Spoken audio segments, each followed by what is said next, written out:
Trinitas tetap menjadi misteri bahkan bagi para pemuka agama mereka. Timbullah Kristen Protestan di abad 16. Setelah itu yang Protestan diprotes lagi orang-orang yang di dalamnya.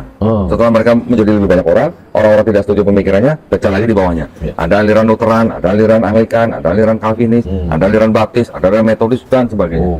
Justru yang di bawah Protestan ini yang jauh lebih banyak sekarang. Banyak lagi. Sampai ada karismatik dan sebagainya. Iya. Yang paling banyak pecahnya justru di Protestan. Karena setiap orang bisa berijtihad ya. Iya, ketika mereka punya pemikiran agama sendiri, mereka menonjolkan suatu hal yang unik buat mereka, udah keluar dari aliran baru. Iya. Kondondi kan pernah di dalam, beda sama orang sekedar belajar kan. Apa yang paling sulit difahami? Yang paling umum ya, Ustaz, ya. Yang paling umum, yang paling sulit dipahami ya itu cuma Trinitas sebenarnya. Memahami Trinitas. Karena kalau kita mau mencoba memahami dengan cara apapun, dengan analogi apapun, itu semuanya nanti akan kembali menjadi misteri.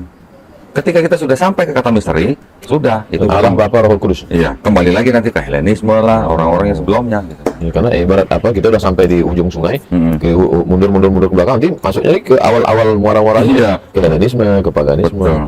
Betul gitu. Tapi biasanya kalau ada orang luar yang ngaji, yang mengkaji, kemudian ketika nggak paham, ya itu karena kamu nggak dapat bimbingan Roh Kudus. Jamahan gitu. Hah? Belum dijamah Roh Kudus gitu. Dijamah. Belum dijamah gitu. Biasanya jurus ampuhnya gitu ya. Jurus ampuhnya begitu. Karena kalau sebuah pertanyaan tidak bisa dijawab oleh kalangan pemuka agama mereka sendiri, mereka akan bilang apa? Imani saja. Rata-rata begitu. Kalau sudah imani saja, mau ngomong apa? Habis dogma. Sudah nggak ada ilmiahnya gitu. Itu. Jadi titik temunya pada Trinitas. Trinitas biasanya gitu. Apa motivasi Paulus membelokkan ya ajaran Isa? Dia misalnya dia raja, dia bukan raja, dia bukan orang politik. Apa untungnya buat dia? Tapi pada akhirnya dia mati juga kan? Matinya malah dipenggal oleh Kaisar Nero tahun 65 Masehi. Kenapa Nero nggak setuju dengan Paulus? Kalau Kaisar Romawi kan suka-suka dia katanya. Pancung apa dikit penggal gitu. Karena waktu itu dianggap bahwa Paulus yang membuat orang yang melawan Kekaisaran Romawi. Berbahaya bagi kekuasaan politik. Begitu ada berbahaya dikit, pancung atau penggal gitu. Tapi kalau ditanya perbedaan ajaran antara Paulus dan Yesus, ini sebenarnya adalah perbedaannya ada di konsep keselamatannya, Ustaz. Konsep keselamatan. Yang tadi ada dosa waris itu. Yesus tidak pernah mengajarkan itu. Tetapi kalau ijtihad Paulus ya. Iya.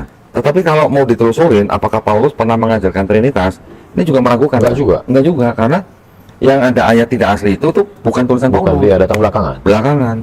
Yang Paulus sendiri dia tetap menganggap bahwa Tuhan cuma satu. Theos, junjungan cuma satu, Yesus. Gitu. Cuman diterjemahkan dalam bahasa Indonesia menjadi Tuhan yang junjungan itu. Yang Tuhan harusnya Tuhan menjadi Tuhan. Awalnya Tuhan. Kurios, Ustaz. Kurios itu sebenarnya kalau dalam bahasa Yunani. Theos Bapa. Theos itu Allah. Diterjemahkan sama orang Kristen Indonesia. Kurios itu sebenarnya junjungan atau Gusti dalam bahasa Jawanya.